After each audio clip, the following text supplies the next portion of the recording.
I never thought I'd be running to a Hells Angels clubhouse at 7 years old, soaking wet in the rain, desperate to save my mom from the man who was supposed to protect. The scarred, leather-clad outlaws became my shield when the badge became ours, and that night changed everything about who I thought the monsters really were. Deputy Ferris had no idea the storm he'd unleashed when he put his hands on my mother's throat, or that the most feared men in town would risk everything to keep us safe. When the angels took us in, I discovered family isn't about blood. It's about who will stand between you and danger when the world turns its... Subscribe now and drop a comment if you've ever found protection in the most unexpected places, because this story of betrayal, justice, and unlikely heroes is just getting started. I'm hiding in my closet, clutching my old stuffed rabbit. The worn fur feels damp against my cheek. My hand shakes so bad I can barely hold Mr. Whiskers. Deputy Ferris is in our kitchen again. His voice carries through our thin walls. You think you're better than this town, Ray? Mom's voice tries to stay steady. Please leave, Cole. Sadie will be home soon.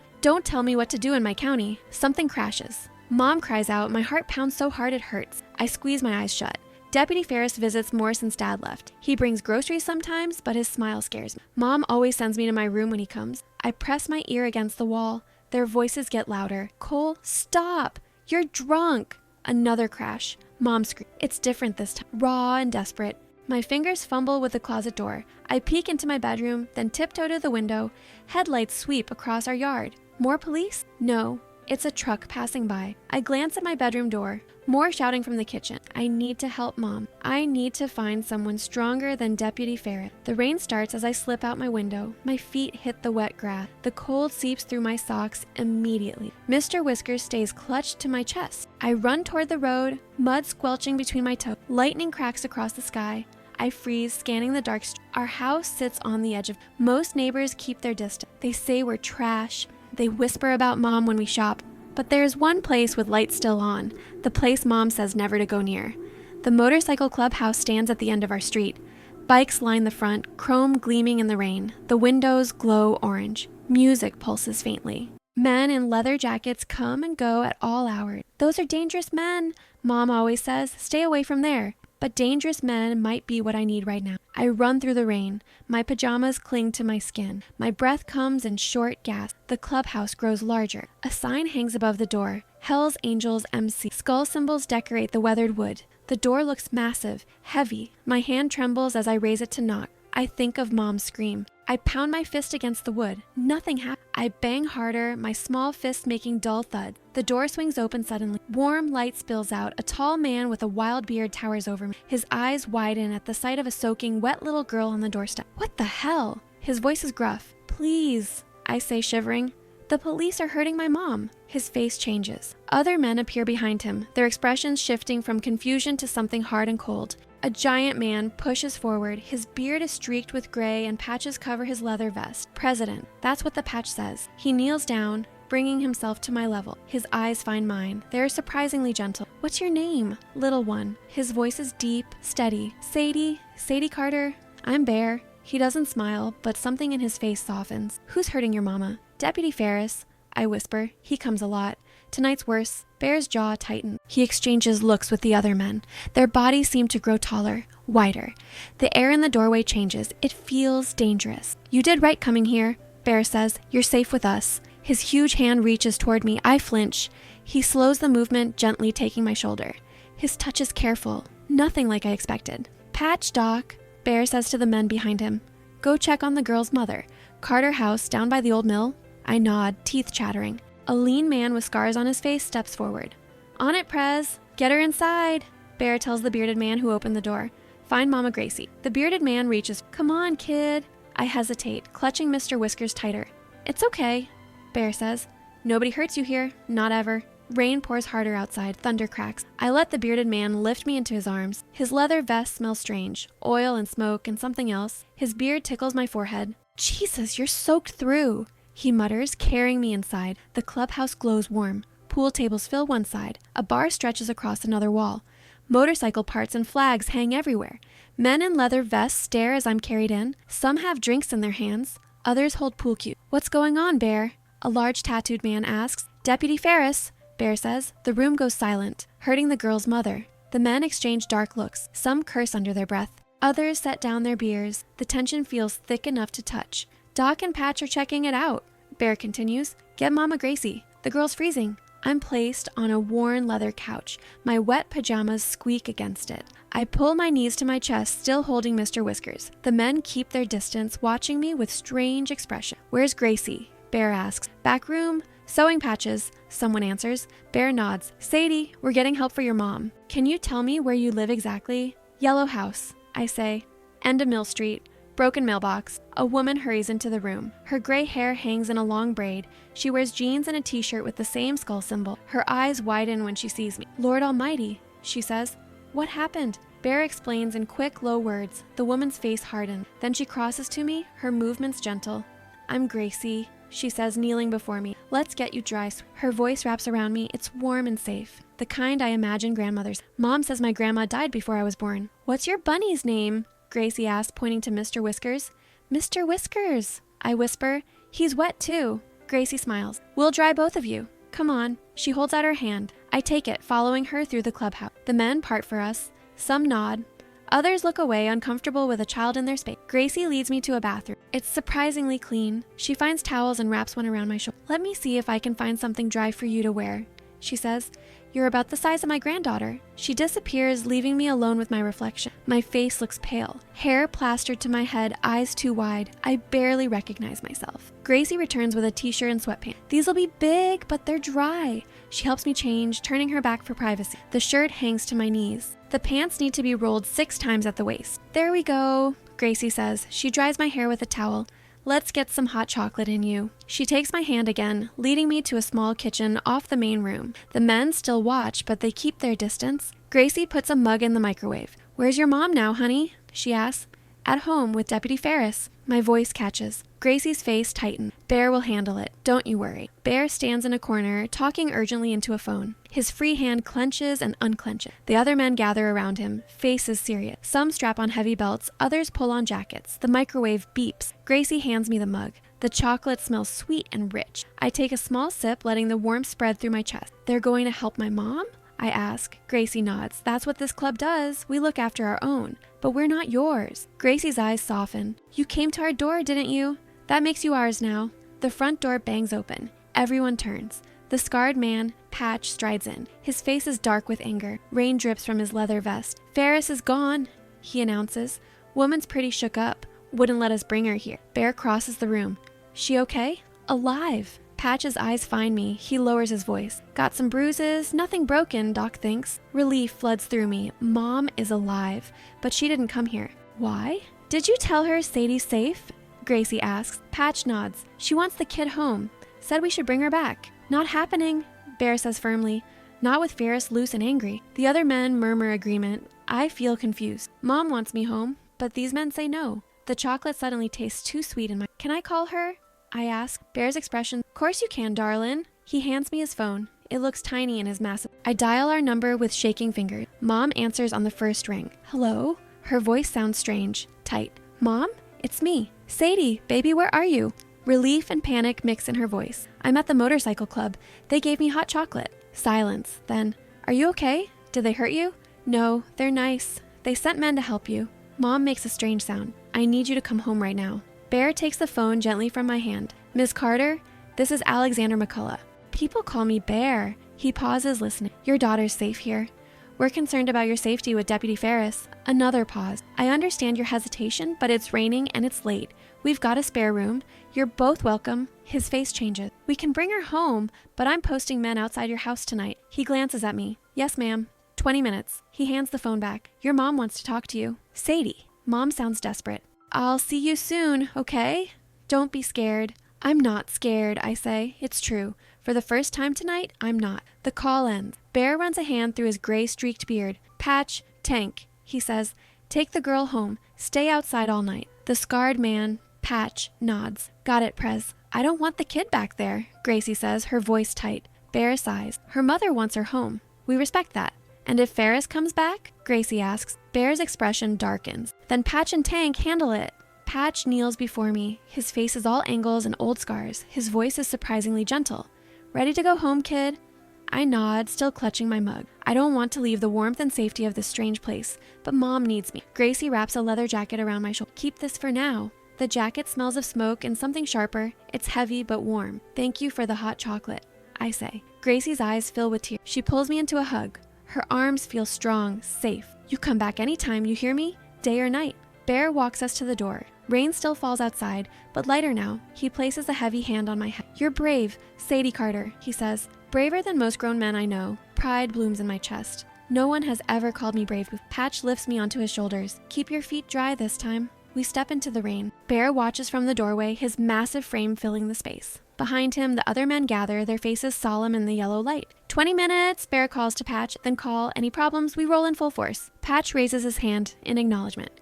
We walk into the darkness, leaving the light of the clubhouse behind, but somehow I feel safer than being protected. Our house appears through the rain. Yellow paint peeling, broken mailbox. One light burns in the kitchen window. Home. But it doesn't feel like home anymore. Patch sets me down on the porch. Tank positions himself by the steps, arms crossed over his chest. He looks big enough to stop a truck. Your mom's waiting, Patch says, knocking on the door.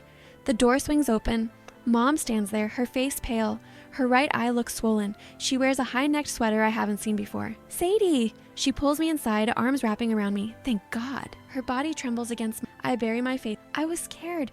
I whisper, I know, babe. I'm so sorry. Her voice breaks. She looks past me to Patch. Her eyes narrow with suspicion. Thank you for bringing her home, she says stiffly. Patch nods. We'll be outside all night. Any problems, we're right here. Mom's body tenses. That's not necessary. Bear's orders, Patch says simply. We look after our own. We're not yours, Mom snaps. Patch's scarred face remains calm. Your daughter came to us. That makes you family now, whether you like it or not. Mom starts to argue. Patch cuts her off. Ferris comes back, you scream. We'll hear. His eyes find mine. Window stays locked tonight, understood? I nod solemnly. He turns, joining Tank on the lawn. Mom quickly shuts the door, sliding the chain into place. Her hands shake. What were you thinking? She demands. Those men are dangerous. Deputy Ferris is dangerous, I counter. He was hurting you. Mom's face crumbles. She pulls me to the couch, holding me against her. She smells of vanilla and something metallic. Blood. I was so scared when I couldn't find you, she whispers. I heard you scream. Mom strokes my hair. I'm okay. No, you're not, I say. Your eye is all puffy. She touches her face self-consciously. It looks worse than it is. Why does Deputy Ferris come here? Mom sighs. It's complicated, baby. Bear said I was brave. Mom stiffens at the name. Alexander McCullough is not someone you should know. He was nice to me. They all were. They're criminals, Sadie. Then why are they protecting us from the police? Mom has no answer for that. She helps me change into fresh pajamas. The biker jacket sits on my bed. Mom starts to take it away. No, I say firmly. Gracie said I could keep it. Mom hesitates, then drapes it over my chair. Just for tonight. We lie in my bed together. Mom strokes my hair until my eyes grow heavy. Outside, rain patters on the roof. I know Patch and Tank stand in our yard watching, guarding. Why did Deputy Ferris hurt you? I whisper. Mom's hand pauses in my hair. Some men think they own things they want. Does he own us? No. Mom's voice hardened. No one owns us. I close my eyes. Sleep pulls at me. Bear said they'd protect us. Mom says nothing for a long time. Then so softly I barely hear, God help us if we need their protection. But I think we already do. Morning comes too quickly. The sun streams through my window. Mom sleeps beside me, her face peaceful despite the bruise darkening her eye. I slip from bed and peek through the curtain. Patch sits on our porch steps, alert despite being there all night. He smokes a cigarette, the ember glowing in the morning light. His leather vest gleams. He looks up suddenly, meeting my eye. He raises his hand in greeting. I wave back. Something shifts in the air. A new feeling settles over our small house. I'm not sure what it is, but it feels strong, solid. It feels a little like hope. I climb back into bed beside Mom. For the first time in weeks, I sleep without fear. A knock on the door wakes us both. Mom sits up, fear flashing across her face. The clock reads 10:30. Stay here, she orders, pulling on her robe. I follow anyway, keeping behind her. Mom opens the door a crack, chain still in place. Bear's massive frame fills the doorway. He holds a paper. Morning, Ms. Carter, he says politely.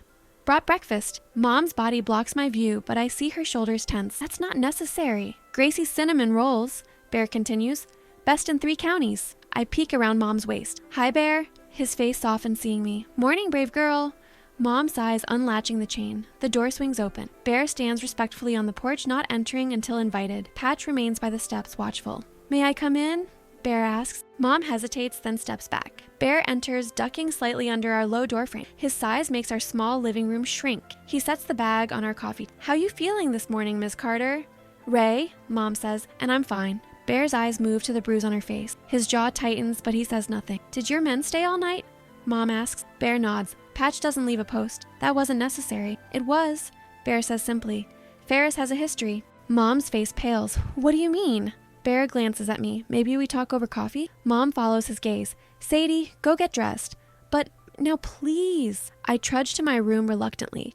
The door closes behind me, but I press my ear against it, straining to hear. Not the first woman, Bear's low voice carries. 3 others left town. I can't just leave, Mom argues. We have nowhere to go. Stay at the clubhouse, Bear suggests. We have room. Mom laughs bitterly. With a bunch of bikers? Are you serious? Safer than here. Ferris is a cop. He'll come for us anywhere. Let him try, Bear says, his voice hardening. The club stands together. Their voices drop lower. I can't make out the words. When Mom calls me, I pretend I wasn't listening. I bounce into the living room, dressed in jeans and a t-shirt. Bear smiles, seeing me. There she is. I sit beside him on the couch. He looks even bigger in daylight. Tattoos cover his massive arms. Scars mark his knuckles, but his eyes remain kind. Mom brings coffee for him, juice for me. We eat Gracie's cinnamon rolls in awkward silence. They're the best I've ever tasted, sweet and buttery. These are amazing, I say, licking icing from my fingers. Bear chuckles. Wait till you try our apple pie. Mom's cup clatters against the table. Sadie won't be trying our apple pie. We appreciate your help, but we're fine now. Bear studies Mom carefully. You got family you can stay with? That's none of your concern. It became my concern when your daughter knocked on my door. The silence stretches between them. I fidget uncomfortably. Can I visit the clubhouse again? I ask. No, Mom says immediately. Yes, Bear says simultaneously. They stare at each other. The air feels charged. Sadie, go to your room, Mom orders. But now. I stomp to my room, frustrated. Adults always talk about the important things without me. I grab Mr. Whiskers, hugging him tightly. The leather jacket still hangs on my chair. I touch its worn sleeve, remembering Gracie's kind eye. The front door opens and closes. I rush to my window. Bear walks toward a massive motorcycle parked beside our mailbox. Patch joins him. They talk briefly, glancing back at our house. I wave frantically. Bear spots me and raises his hand. Even from here, I can see his smile. It makes me feel brave again. The motorcycles roar to life. Thunder on wheels. They pull away slowly, Patch looking back one last time before they disappear down the street. Mom appears in my doorway. We need to talk. Her face looks different, determined. Are we going to stay at the clubhouse? I ask hopefully. Mom sits beside me on the bed. No, but we're not staying here either. My heart sinks. Where then? I'm calling your Aunt Linda. We'll stay with her for a while. In Cleveland? I hate Cleveland. Aunt Linda has 3 cats and a tiny apartment that smells weird. Just until things calm down. I don't want to leave, I say stubbornly. Bear said they'd protect us. Mom sighs. Sadie, those men are dangerous. Deputy Ferris is dangerous. He hurt you. Mom flinches. Her hand touches the bruise on her face. The angels helped us, I continue. They stayed all night. They're criminals, Mom insists. Then why are they nicer than the police? Mom has no answer. She stands, moving to the window. Outside, our quiet street looks the same as always, but everything has changed. Pack a bag, she says finally. Just for a few days. I don't move. I'm not going. Mom turns, frustration clear on her face. This isn't a discussion. What if Deputy Ferris follows us? Who will protect us in Cleveland? Mom's shoulders slump. She sits heavily on the edge of my bed. I don't know what to do, she whispers. I've never heard Mom sound so lost. She's always been the strong one, the one with all the answers. I take her hand. Bear said we're family now, I tell her. He said they stand together. Mom's eyes fill with tears. We can't trust them, Sadie. We can't trust the police either. A car engine sounds outside. Mom tenses, moving quickly to the window. Her breath catches. Get in the closet, she orders, voice tight with fear. Now, Sadie, don't come out. Is it Deputy Ferris? Now! Mom pushes me toward the closet. I scramble inside, pulling Mr. Whiskers with me. The door closes, leaving me in darkness. My heart hammers against my ribs. Not again. Please, not again. The front door bangs open. Heavy footsteps cross our living room. Ray! Deputy Ferris's voice booms through our small... We need to talk! The closet feels smaller than... I curl into a tight ball, Mr. Whiskers against my breath comes in shallow. Cole, you need to leave. Mom's voice tries to sound firm, but I hear the shake in it. You called those bikers on me? Ferris's voice rises. Are you stupid? I didn't call anyone. Sadie ran there herself. Something crashes in the living room. I flinch, biting my lip to keep from crying out. Where is she? Ferris demands. I want to talk to her. She's not here. Mom's voice grows stronger. And you need to go. Now. Don't tell me what to do in my county. Glass shatters. Mom gasps. I press my hands over my ears, but it doesn't block the sound. Ferris's voice gets louder. angrier. Mom pleads with him to leave. You think those angels will protect you? Ferris shouts. They're criminals. I'll arrest every one of them. Please, Colt, just go. You're mine, Ray. His voice drops lower, scarier. You've always been mine. My fingers fumble with the closet door. I need to help Mom. I need Bear and Patch. The door creaks open slightly. Through the crack, I see Mom backed against the kitchen counter. Ferris looms over her, still in his deputy uniform. The angels are watching our house. Mom says they'll be back any minute. Ferris laughs. You think I'm scared of those lowlifes? His hand shoots out, grabbing Mom's throat. Her eyes widen. I burst from the closet. Leave her alone! Ferris spins toward me. His face is red, eyes bulging. Mom chokes out a warning. Sadie, run!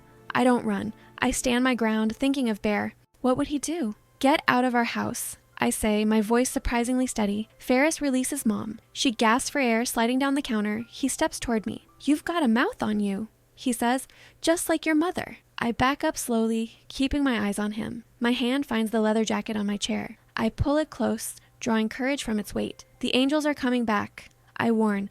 Bear said so. Something flickers across Ferris's face. Fear. It vanishes quickly, replaced by rage. You think those criminals care about you? He takes another step toward me. They're using you to get to me. You're the criminal, I say. You hurt my mom. His face darkens. You don't know anything, little girl. The rumble of motorcycles cuts through the tension. First distant, then growing louder. Many of them. The thunder of engines fills the air. Ferris's head snaps toward the window. The color drains from his face. This isn't over! He spits at Mom. Not even close. He storms out the front door. Seconds later, his patrol car screeches away from the curb. Mom rushes to me, pulling me into her arms. Are you okay? Did he touch you? I shake my head, clinging to her. The angels came back. Mom hurries to the window, keeping me behind her. Outside, motorcycles line our street, at least 10 of them. Bear dismounts first, his massive frame unmistakable even from here. Patch and the others follow. They stand in our front yard, a wall of leather and denim. A knock at the door makes Mom jump. She hesitates, then crosses the room and opens it. Bear fills the doorway. You okay? We saw Ferris's car tear out. Mom nods tightly. We're fine. Bear's eyes find mine behind Mom. You good, brave girl? I nod, clutching the leather jacket.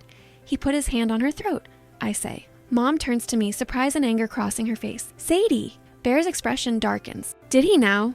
Mom's shoulders slump. She steps back, allowing Bear inside. The other men remain outside, forming a protective circle around our small house. This can't continue, Bear says quietly. It's not safe for either of you. Mom sinks onto the couch. She looks exhausted. Defeated. I don't have anywhere to go, she admits. My sister's place is too small. Bear sits across from her. His huge frame makes our furniture look like dollhouse pieces. The clubhouse has room, he says. Plenty of it. Mom shakes her head. We can't live with bikers. Better than living with a dirty cop on your doorstep. Bear counters. I climb onto the couch beside Mom. Please? Gracie makes the best cinnamon rolls. Mom strokes my hair absently. What would people say? What about school? Sadie can still attend school, Bear says. We'll drive her. Mom laughs bitterly. In a biker convoy? If that's what it takes. The silence stretches between them. I look from Mom to Bear, holding my breath. Finally, Mom speaks. Just for a few days, she says, until I figure something out. Relief floods through me. I throw my arms around Mom's neck. Thank you, I whisper. Bear nods solemnly. Pack what you need. We'll handle the rest. Mom stands, resolve hardening her features.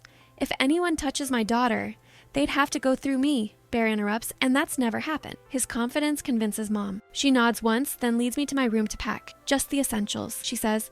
Clothes, Mr. Whiskers, school books. I grab my backpack, stuffing it with t-shirts and jeans. I add Mr. Whiskers and my favorite book. The leather jacket goes on my shoulders, too big but comfortable. When we return to the living room, Patch has joined Bear. They speak in low voices that stop when we enter. Ready? Bear asks. Mom nods, her small suitcase and this is temporary. Of course. Bear stands, filling the room with his presence. Patch will take Sadie, I'll take you in the bags. Mom stiffens. We'll go in my car. Not safe, Patch says bluntly. Ferris knows your car. I'm not getting on a motorcycle, Mom insists. Tank brought the truck, Bear explains. You'll ride with me there. Outside, the bikers wait patiently. They nod respectfully to Mom as we emerge. One massive man, Tank, I assume, sits in an old pickup truck. The others straddle their motorcycles. Patch kneels before me. Ever been on a bike, kid? I shake my head, excitement bubbling inside me. You'll ride with me, he says. Hold tight and lean when I lean. Mom starts to protest, but Bear touches her arm gently. Patch is the safest rider we have, he says. Former motorcycle instructor. Mom hesitates, then kneels to my level. You listen to everything Mr. Patch says, understand? Yes, Mom. I can barely contain my excitement. Patch helps me onto his motorcycle. It feels huge beneath me, powerful. He shows me where to put my feet and how to hold his jacket. Lean with me, not against, he repeats, and tap my side if you need to stop. He settles a small helmet on my head. It smells of leather and something else, something clean and sharp. Mom watches nervously as she climbs into the truck with Bear. Her face is pale but determined. Tank starts the engine. Ready? Patch asks over his shoulder. I nod, my arm circling his waist. The motorcycle roars to life between my legs. The vibration travels up my spine. Hold on, kid, Patch says. We pull away from the curb, the other motorcycles falling in around us. The wind rushes past. Houses blur. For the first time in forever, I feel free, safe, protected by this circle of rumbling machines. I turn back once to see our small yellow house growing distant. It looks smaller somehow, less important. Patch's back is solid against my chest. I hold tight, following his movements as we lean into curb. The town passes in a blur. People on sidewalks stop to stare at the procession. We reach the clubhouse too soon. The bikes pull into a large garage behind the main building. Patch cuts the engine, helping me dismount. How is that? He asks, a rare smile crossing his scarred face. Amazing! I bounce on my toes. Can we go again? He chuckles, removing my helmet. Maybe later, kid. Mom hurries over, checking me for injury. Finding none, she relaxes slightly. You okay? She asks. It was awesome, Mom. Patch goes so fast. Mom shoots Patch a look. He shrugs. Stayed under the limit. Mostly. Bear leads us into the clubhouse through a back door. The main room looks different in daylight. Less intimidating, more lived in. Pool tables dominate one side. A bar lines the other. Motorcycle parts and tools clutter workbenches against the far wall. Gracie emerges from a back room, wiping her hands on an apron. Her face brightens seeing us. You came! She hurries over, enveloping me in a warm hug. I'm so glad. She turns to Mom, extending her hand. I'm Grace Hargrove. Everyone calls me Mama Gracie. Mom shakes her hand tentatively. Ray Carter, thank you for having us. It's no trouble at all, Gracie assures her. Any mother and child need help. This club stands ready. Gracie leads us down a hallway off the main room. We have a few spare rooms. This one should work for you both. She opens a door, revealing a modest bedroom with 2 twin beds, a dresser, and a small desk. The walls are painted a soft green. Clean curtains frame the window. Mom looks surprised. It's nice. What did you expect? Gracie asks, amusement in her voice. Chains and leather? Mom blushes. I don't know what I expected. Bathrooms across the hall. Gracie continues. Shared, I'm afraid, but the men are civilized, mostly. I bounce onto one of the beds. Can I see the rest of the clubhouse? After you're settled, Mom says firmly. Gracie nods. I'll leave you to unpack. Dinner's at 6. Nothing fancy, just pot roast. She leaves, closing the door softly behind her. Mom sits on the opposite bed, looking lost. What have I done? She whispers. We're safe here, I remind her. Bear promised. Mom begins unpacking her small suitcase, movements mechanical. This is crazy. Crazy good or crazy bad? That makes her smile slightly. I don't know yet. I arrange Mr. Whiskers on my pillow. I like it here. You don't know these people, Sadie. I know they helped us when no one else would. Mom has no answer for that. We finish unpacking in silence. The sounds of the clubhouse filter through the door. Men's voices, tools clanking, a radio playing country music. A knock interrupts our thoughts. Mom opens the door to find Patch leaning against the frame. Prez wants to talk, he says.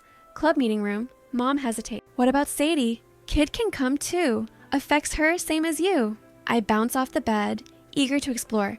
Mom takes my hand, following Patch down the hallway. He leads us to a room at the back of the clubhouse. A long table dominates the space, surrounded by chairs. Motorcycle club patches and photos cover the walls. Bear sits at the head of the table. 2 other men sit with him, the bearded doorman from last night and an older man with salt and pepper hair. Ms. Carter! Bear gestures to empty chairs. Sadie, please sit. We take seats near the door. Mom's hand squeezes mine under the table. This is Vice President Diesel, Bear indicates the bearded man. And our secretary, Doc. You've already met Patch, our sergeant-at-arms. The titles sound official, important. I look at the men with new respect. First, Bear continues, you're safe here. No one enters this compound without our say. What about Deputy Ferris? Mom asks. Especially him, Patch growls. Bear shoots him a look. What my brother means is, badge or not, Ferris won't get past our gate. Won't that cause problems? Mom shifts uncomfortably. He's law enforcement. The men exchange glances. Bear leans forward, his massive forearms resting. Ferris isn't the only lawman in town, he says carefully. We have understandings with others. You bribe the police? Mom sounds shocked. We respect boundaries, Bear corrects. Most respect ours. And Ferris doesn't. Ferris is dirty. Doc speaks for the first time. His voice is educated, precise. He's been harassing women for years. 3 have left town after encounters with him. Mom's face pales. I didn't know. Most don't, Bear says. The department covers for. Why help us? Mom asks. You don't know us. Bear's eyes find mine. Something shifts in his expression. Your daughter is brave, he says. She came to us when she needed help. That means something in our world. And, Patch adds, we hate dirty cops. Mom studies each man carefully. I watch her face, seeing the battle between distrust and desperation. What do you expect in return? She finally asks. Bear looks genuinely surprised. Nothing. Everyone wants something, Mom insists. Not us, Bear says firmly. Not for this. The silence stretches between them. Mom's suspicion feels thick in the air. Bear sighs heavily. Ms. Carter, I have a sister, he says quietly. Had a sister. Rachel. His voice catches slightly. The other men look down at their hands. Rachel had trouble with a cop too. Bear continues. Nobody believed her. Not even me at first. Mom's posture softened. What happened? She left town. Wound up dead 2 states over. Bear's face hardened. I won't let that happen to another woman, not when I can stop it. The raw pain in his voice convinces Mom. I see it in her face. The moment she decides to trust him. Thank you, she says simply. Bear nods, then continues. Now, practical matters. Sadie's school. I can drive her, Mom says quickly. Not in your car, Patch interjects. Ferris will be watching. I'll take her, Bear decides. In the truck, less conspicuous than a bike. And her after school? I work until 5 at the diner. One of us will pick her up, Bear assures her. She'll never be alone. I listen, excitement building. Bear's going to drive me to school.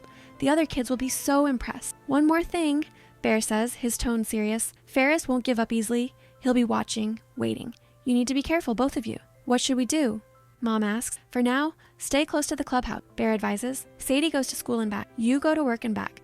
Nowhere else without an escort. Mom bristles. We're not prisoners. No, Bear agrees. But you're targets. There's a difference. The meeting ends shortly after. Patch offers to show us around the rest of the club. Mom agrees reluctantly, still processing. The tour reveals a complex I never. Behind the main building sits a garage where members work on bikes. A small garden occupies one corner of the. A high fence surrounds everything. That's the gym. Patch points to a separate building, and that's the bunkhouse for single members. People live here, Mom asks. Full patched members, about 15, Patch answers, plus prospects and hangarounds, maybe 30 total. I stare wide-eyed at everything. The clubhouse feels vast, exciting, full of secrets and stories. Can I see your room? I ask Patch suddenly. He looks surprised, then uncomfortable. Not much to see, kid. Please? Patch glances at Mom, who nods hesitantly. He leads us to the bunkhouse, unlocking a door at the end of a long hallway. The room inside is surprisingly neat. A single bed occupies one corner. A dresser stands against the opposite wall. What catches my attention are the shelves filled with small wooden carvings. Did you make these? I ask, approaching the display. Patch nods, clearly uncomfortable with the attention. Just a hobby. The carvings depict animals, motorcycles, and people, each detailed perfectly formed. I touch a small wolf, marveling at its lifelike feature. These are amazing, Mom says, genuine admiration in her voice. Patch shrugs, helps me think. Could you teach me? I ask eagerly. Something shifts in Patch's expression. Maybe, if your mom says it's okay. Mom studies him with new eyes. We'll see. Dinner that night feels strange, yet comforting. The long table in the clubhouse dining room fills with members and their families. Gracie's pot roast steams in the center, surrounded by bowls of potatoes and vegetables. Mom and I sit near Bear at the head of the table. The others welcome us with nods and curious glances. Children run between chairs, laughing and playing. It reminds me of Thanksgiving at Aunt Linda's, but louder, more alive. Everyone here is family, Bear explains. Blood or chosen. Mom watches the interactions carefully. I can see her surprise at the normalcy of it all. Men who look dangerous pass plates and help children cut their meat. Women with tattoos and leather jackets discuss recipes with Gracie. Not what you expected? Bear asks Mom quietly. She shakes her head. No, it's not. The world sees what it wants to see, Bear says. We let them. Keeps the wrong people away. After dinner, the club members gather in the main room. Some play pool, others clean guns or work on bike parts. The atmosphere feels relaxed, comfortable. Mom sits stiffly on a couch watching everything. A small girl approaches me, maybe a year younger. Her dark hair hangs in braids. I'm Lily, she says. My dad's Diesel. I'm Sadie. That's my mom. Lily studies me. Want to see my dolls? They're bikers. I follow her to a corner where several dolls sit propped against the wall. Each wears miniature leather vests with tiny pads. This one's my dad. Lily points to a doll with a wild beard. And that's Uncle Bear. I pick up the bear doll, smiling at the accurate details. Did you make the vest? Mama Gracie helped me. Lily takes the doll, making it walk across the... They protect people. That's what the club does. Is that why they're helping us? Lily nods solemnly. Dad says that's the club's real purpose, not what the police think. We play with the dolls until Mom calls me for bed. The day's excitement catches up with me suddenly. My eyes grow heavy. Bedtime, sweetheart, Mom says, leading me toward our room. We pass Bear in the hallway. He nods respectfully to Mom. Everything okay with the room? He asks. It's fine. Mom says, thank you again. No need for thanks. Bear kneels to my level. Sleep tight, brave girl. Tomorrow's a school day. I throw my arms around his neck impulsively. He stiffens in surprise, then returns the hug gently. His beard tickles my cheek. Thank you for helping my mom, I whisper. Bear's arms tighten briefly. Always, little one. Mom watches the interaction, her expression unreadable. She takes my hand, leading me to our room. Later, tucked into bed with Mr. Whiskers, I listen to the clubhouse settling for the night. Motorcycles rumble in the distance. Men's voices carry through the walls, muffled but reassuring. Mom? I whisper into the darkness. Yes, baby? I like it here. Mom sighs. It's just temporary, Sadie, remember that. But they're nice. Even Patch. They're still dangerous men. They make me feel safe. The silence stretches between us. Finally, Mom speaks, her voice thick with emotion. I know, baby. That's what scares me. Morning comes too quickly.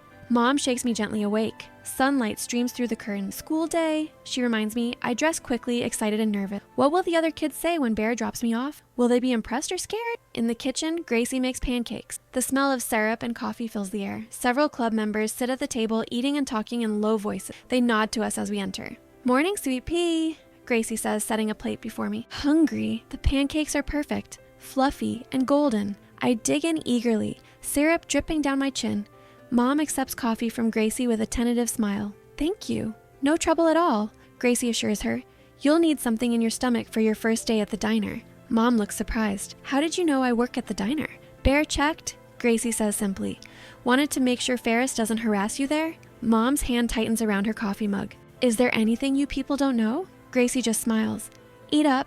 Bear's waiting to drive Sadie. Bear sits in the old pickup truck outside, engine idling. He wears a plain flannel shirt instead of his usual leather vest. His beard remains unmistakable. Ready for school? He asks as I climb in. I nod, suddenly nervous. What if the other kids are scared of you? Bear chuckles. Would that be so bad? I guess not. I fidget with my backpack straps. But what if they don't want to be my friend anymore? Bear's expression softens. Real friends stick by you no matter what. Mom leans through the window, kissing my cheek. Be good today. I'll see you after work. Patch will pick her up. Bear tells Mom. 3 o'clock sharp. Mom nods, still uncomfortable but accepting. Thank you. The drive to school passes quickly. Bear keeps the radio low, country music playing softly. He asks about my classes, my friends, my favorite subjects. His interest feels genuine, not forced. What's your club really do? I ask suddenly. Bear glances at me, then back at the road. Complicated question, brave girl. Are you criminals? Mom says you are. His huge hands tighten on the steering wheel. The world isn't black and white, Sadie. Sometimes good people do bad things for the right reasons. Like helping us? Exactly like helping you. We pull up to the school. Kids stream through the front doors. Some stop and stare at the unfamiliar truck. Remember, Bear says as I gather my backpack, Patch picks you up right here. Don't go with anyone else. Not even Deputy Ferris? Bear's face darkens. Especially not him. I climb out of the truck, nervousness fluttering in my stomach. Bear's voice stops me. Hey, brave girl. I turn back. Your mom's right to be careful, he says seriously. We are dangerous men, but never to you. Remember that. I nod solemnly. I will. He watches until I enter the school building. Inside, whispers follow me down the hall. Word spreads quickly in small everyone knows where I spend the night. My best friend Emma finds me at my locker. Her eyes are wide with excitement. Is it true? She asks. You're living with the Hells Angels? I nod, organizing my books. Just for a while. So cool. Emma bounces on her toes. Are they scary? Do they have guns? They're nice, I say defensively. They're helping my mom. Emma looks disappointed by my answer. My dad says they're all criminals. Your dad doesn't know them. I snap. The day drags endlessly. Teachers give me concerned looks. Some students avoid me, others pepper me with questions. Did they kidnap you? Do they do drugs in front of you? Are they going to kill Deputy Ferris? I answer none of them. By lunchtime, I sit alone at the far end of a table. Emma joins me eventually, loyalty overcoming her uncertainty. Sorry about before, she mumbles. Dad doesn't know everything. I forgive her instantly, desperate for normalcy. We eat our sandwiches in companionable silence. After school, Patch waits exactly where Bear said he would be. His scarred face draws stares from parents and teachers. He leans against his motorcycle, arms crossed over his chest. I run to him, relieved to escape the whispers. Hi, Patch. His face softens slightly. Hey, kid. Good day? I shrug. Not really. He studies my face. People talking? I nod. kicking at the gravel. Let him talk, Patch says simply. Words can't hurt you unless you let them. He hands me the small helmet, helping me strap it on. The other children watch enviously as I climb onto the back of his motorcycle. Hold tight, Patch instructs. The engine roars to life. I wrap my arms around his waist, feeling the power beneath us. We pull away from the curb, leaving the school and its whispers behind. On the road, wind rushing past, I feel free again. Protected. The town blurs around us, unimportant. We stop at a red light. A police cruiser pulls alongside us, not Ferris, but another deputy. He stares at Patch, then at me. That the Carter girl? He asks through his open window. Patch nods once, his body tense. Ferris is looking for her, the deputy says her mother kidnapped her. That right? Patch's voice sounds dangerous. The deputy shrugs. Just passing along information. Consider it passed. The light turns green. Patch accelerates harder than necessary. The clubhouse appears ahead, its gates a welcome sight. Inside, Bear waits in the yard. His expression darkens, seeing Patch's face. Problem? He asks as we dismount. Patch pulls him aside, speaking in low, urgent. I catch words like Ferris and kidnapping. Bear's expression grows thunderous. Go inside, kid, Patch tells me. Gracie's got Cookie. I hesitate, wanting to hear more. Bear's gentle push decides me. Go on, brave girl. Adult business. Inside, the clubhouse buzzes with members gather in small groups, talking They fall silent when Gracie emerges from the wiping her hand. There you are. She guides me away from the men. I made chocolate chip cookies, still warm. The cookies taste perfect, but worry gnaws at my something about me and Mom. Is everything okay? I ask Gracie. She smiles, but it doesn't reach her eyes. Just club business, sweet pea. Nothing to worry about. Bear enters, his face grim. He confers with several members in the corner. Their expressions grow hard, determined. Bear catches me watching. He crosses the room, kneeling before me. Sadie, he says, his voice gentle despite his expression. I need to ask you something important. I nod. Cookie forgotten. Has Deputy Ferris ever hurt you? Not just your mom, but you? I think carefully. He grabbed my arm once, when he was mad at Mom. It left marks. Bear's jaw tightened. Anywhere else? I shake my head. He mostly ignores me, unless he's mad. Has he ever... Bear struggles for words. Has he ever touched you in ways that made you uncomfortable? No, he just hurts Mom. Relief crosses Bear's face. He squeezes my shoulder gently. Thank you for being honest, brave girl. Is Mom in trouble? No, Bear says firmly. But Ferris is trying to cause some. Don't you worry, though. The club protects its own. He stands, rejoining the men. Their conversation grows more intense. I finish my cookies in silence, worry building in my chest. Mom arrives from work an hour later. Her face is pale with fear. She rushes to me, pulling me into a tight hug. Are you okay? She demands, checking me for injury. I'm fine, Mom. What's wrong? Bear approaches, his expression. Ferris filed a report. Claims you kidnapped Sadie, that she's in danger with a club. Mom's face crumples. He can't do that. I'm her mother. He's a deputy, Bear says grimly. He can do a lot. What happens now? Bear guides us to a quiet corner. The club has lawyers, good ones. They're already working on it. They'll take her away, Mom whispers, tears filling her eyes. They'll give her to him. That won't happen, Bear promises. Not while I breathe. The certainty in his voice calms Mom slightly. She holds me tighter, as if someone might snatch me away at any moment. What do we do? She asks. For now, you stay here, Bear says. Both of you. The club stands together. Gracie appears with hot tea for Mom. Come, dear. Let's get you settled. Mom allows herself to be led away, still holding my hand tightly. Gracie takes us to our room, closing the door against the hushed conversations outside. It'll be all right, Gracie assures us. The angels protect their own. Mom sits on the bed, looking lost. I never thought he'd go this far. Men like Ferris always do, Gracie says grimly. They think they own what they want. I climb onto Mom's lap, something I haven't done in years. She holds me close, her tears dampening my hair. I won't let him take you, she whispers. Bear won't either, I say confidently. He promised. That night, sleep comes fitfully. Mom tosses beside me, murmuring in her dream. The clubhouse never fully quiets. Motorcycles come and go throughout the night. Men's voices rise and fall. I wake to find Mom, already dressed, sitting on the edge of her bed. Her face looks different, determined. We need to leave, she says when she sees me watching. Get dressed. Leave. Why? This isn't our fight, Mom says, pulling clothes from the dresser. We're putting these people in danger. But Bear said, Bear isn't your father. Mom snaps, he's not family. The words sting. I sit up, clutching Mr. Whiskers. He feels like family. Mom's face softens. She sits beside me, taking my hand. I know this feels safe, Sadie, but it's not. These men are criminals. The police will come eventually because of Deputy Ferris's lies. I argue, it doesn't matter why they come. When they do, it will be dangerous. I pull away from her, angry tears filling my eyes. You just don't want help. You never do. Mom flinches. That's not fair. It's true, I insist. Even when Dad hurt you, you never told anyone. The color drains from Mom's face. How did you know about that? I'm not stupid. I wipe angrily at my tears. I heard things. Mom pulls me close, her body trembling. I'm trying to protect you. So is Bear, and Patch, and Grace. A knock at the door interrupts. Mom wipes her eyes quickly before opening it. Bear stands outside, his expression. We have a problem, he says without preamble. Ferris got a judge to sign an emergency order. He's claiming temporary cut. Mom's legs give out. She sits heavily on the bed. How? He's not related to her. Claims you're unfit, Bear says, his voice tight with anger. Says you're involved with a criminal organization putting Sadie in danger. That's not true, I cry. Bear's eyes find mine. We know that, brave girl. What do we do? Mom asks, voice barely audible. Fight, Bear says simply. Our lawyers are filing counter motions now. How long do we have? Order gives him authority to take Sadie today. Bear's massive hands clench into fists. But he'll have to get past us first. Mom stands suddenly. No, I won't put you all at risk. Ms. Carter! Ray, Mom corrects automatically, and I mean it. This club has done enough. We need to leave. Bear steps fully into the room, closing the door behind him. Running makes you look guilty. Staying makes me look criminal. Mom counters. Ferris will find you, Bear warns. Man like that doesn't give up. Then we'll go further. Change our names if we have to.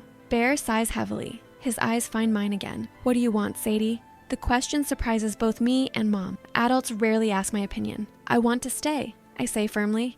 I feel safe here. Mom makes a frustrated sound. You're 7, Sadie. You don't understand the consequences. I understand Deputy Ferris hurts you, I counter, and the angel stopped him. The silence stretches between them. Bear watches Mom carefully, respect in his eyes despite their disagreement. Give us 1 week, he says finally. Let the lawyers work. If things aren't better by then, the club will help you disappear properly. Mom considers his offer, conflict clear on her face. Finally, she nods. 1 week, she agrees. But Sadie stays inside the compound. No school, no going out. Agreed. Bear turns to leave, then pauses. The club meets tonight. Full membership. We vote on making you both protected person. What does that mean? Mom asks. Bear's expression turns solemn. It means any harm to you is harm to all of us. The highest protection we offer. He leaves, closing the door softly behind him. Mom sinks onto the bed, head in her hand. What have I done? She whispers. I sit beside her, leaning against her arm. The right thing, Mom. Finally. She looks at me, surprise and hurt mingling on her face. What's that supposed to mean? You're fighting back, I say simply. Instead of running. Mom's expression shifts. She pulls me into a tight hug, her body trembling slightly. When did you get so wise? She asks, voice thick with emotion. I don't answer. I just hold her, feeling for the first time that maybe, just maybe, things might be okay. Outside, motorcycles roar to life. The angels are mobilizing. For us, the storm is coming. But this time, we won't face it alone. Night falls over the club. Members arrive steadily, parking their motorcycles in tight rows. The compound fills with leather vests and serious faces. This isn't the relaxed family dinner. This is business. Mom paces our small room, anxiety rolling off her in waves. She's changed clothes 3 times, settling finally on jeans and a simple blouse. It's not a fashion show, I tell her, watching from my bed. She gives me a weak smile. First impressions matter. They already know us. Not all of them. Mom smooths her shirt nervously. Some are coming from other chapters. This news surprises me. Other towns? Mom nods. Gracie says they're calling in support, whatever that means. A knock at the door makes Mom jump. Patch stands outside, his scarred face solemn. Meeting starting, he says. Bear wants you both there. Mom takes my hand, squeezing tightly. Ready? I nod, excitement fluttering in my stomach. A real club meeting. None of the kids at school will believe this. Patch leads us to the main room.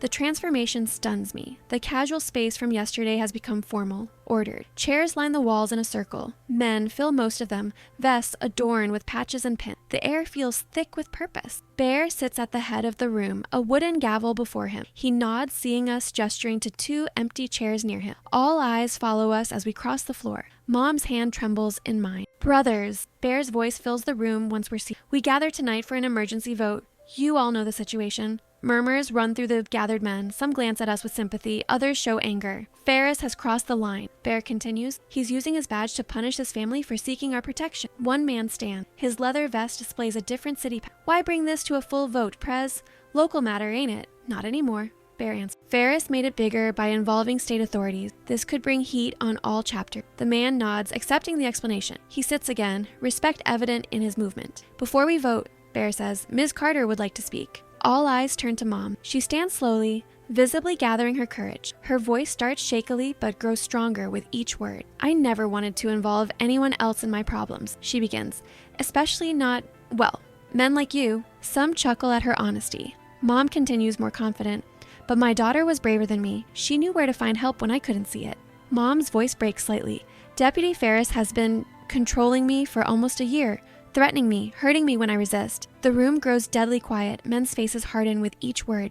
Now he wants my daughter. Mom's hands clench into fists. I won't let that happen. I'll die first. You won't have to, Bear says firmly. Not while the club stands. Mom looks around the room, meeting eyes directly. I don't understand why you'd risk yourselves for us. We're nothing to you, but I'm grateful. Whatever you decide tonight, thank you for showing my daughter that good men still exist. She sits again, trembling slightly. I take her hand, squeezing it. Pride swells in my chest. Mom has never stood up like Bear rises. The proposal before the club. Ray and Sadie Carter become officially protected. All resources deployed for their safety. All brothers bound to their defense. This is not a decision we make lightly. He looks around the room slowly. Full protection means full commitment. It means standing against law enforcement. It means possible consequences. Every man here needs to be certain. The scarred man from the other chapter stands again. What's your stake in this, Bear? Why these two? Bear's expression darkens. Rachel. The single word creates a ripple through the room. Men shift uncomfortably. Some look down at their boots. The name clearly means something to all of them. Who's Rachel? I whisper to Mom. Shh, she responds, watching Bear intently. Bear's massive hands grip the back of his chair. Most of you knew my sister. What happened to her? How I failed her. The silence deepens. Bear's voice grows tight with emotion. Rachel came to me about a cop. Said he was threatening her, hurting her. I didn't believe her. Thought she was exaggerating. He pauses, gathering himself. She left town. Turned up dead 3 months later. His knuckles turn white on the chair. The cop moved on to other women. I did nothing. No one speaks. Some men nod in understanding. When this brave girl knocked on our door, Bear continues gesturing to me. I saw a second chance to do right what I did wrong with Rachel. My heart squeezes painfully. Bear's sister died because no one helped, just like Mom might have without the club's. I respect any man's right to vote his conscience, Bear concludes. But no, this is personal for me. I won't fail again. Patch stands next. Got something to say too before the vote. Bear nods, resuming his seat. Patch moves to the center of the room, uncomfortable with the attention, but most of you know I don't speak much at meetings. He begins. His voice sounds rough, unused, but this matters. He rolls up his sleeve, revealing a twisted scar running from wrist to elbow. My old man gave me this when I was 8, said I talked back. He rolls up the other sleeve. Similar scars mark that arm too. Got these for spilling his beer. Mom's breath catches beside me. My own stomach twists seeing the scars. Patch continues, each word clearly difficult for him. Had a cop visit our house once. Neighbor called about the screaming. Know what the cop did? Shared a beer with the old man. Told him to keep it down next time. Patch's eyes find mine. Something passes between us. A shared understanding of fear. Of not being protected by those who should I look at this kid, he says, nodding toward me, and I see myself. Difference is, she was brave enough to seek help. I never was. He rolls his sleeves down again. I vote yes, and I'll stand between her and Ferris myself if it comes to it. Emotion floods the room. Men nod in agreement. Some wipe discreetly at their eyes. We've heard the stakes, Bear says, retaking control. Time to vote. All in favor of extending full club protection to Ray and Sadie Carter, raise your hand. Hands shoot up around the room. Not a few, not most. All of them. Every single member raises his hand. Bear's eyes shine with pride and some vindicate. Motion carried, he declares, bringing down the gavel. Unanimous. Mom's shoulders slump with relief. Tears stream silently down her face. I squeeze her hand. My own eyes. What happens now? Mom asks. Now, Bear says. We prepare. Ferris will make his move soon. We need to be ready. The formal meeting dissolves into planning sessions. Maps of the town appear on tables. Men huddle in groups, discussing schedules and tactics. It feels like preparing for war. Gracie leads us to the kitchen, away from the intensity of the main room. She sets cups of tea before us, her face lined with concern. It's a lot, she acknowledges. All these rough men talking strategy. They're really going to fight for us. Mom says, disbelief in her voice. Gracie nods. Once the club votes protection, it's absolute. No half measure. I still don't understand why. Mom says, Bear's story about his sister explains his motivation, but the others, men like these, have their own code. Gracie explains. Loyalty, brotherhood, protection. It's simple but unbreakable. I sip my tea, listening intently. The men's voices carry from the main room, deep and determined. What about Patch? I ask. Scars. Gracie's eyes soften. Patch doesn't talk about his past. Tonight was the first time many brothers heard that story. He told it for me. I realize aloud. Gracie nods. You remind him of himself, I think. Mom's tea sits untouched. What happens if Ferris comes with official papers?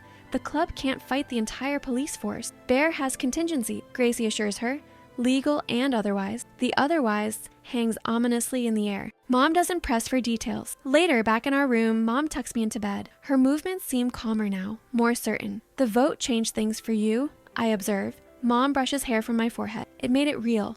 All these people standing with us. I've never had that before. Not even with Dad. Pain flashes across her face. Your father had his own battles. He couldn't fight mine too. I clutch Mr. Whiskers to my chest. Will we stay here? If Ferris goes away? I don't know, baby. Mom kisses my forehead. Let's take it one day at a time. Sleep comes easily that night.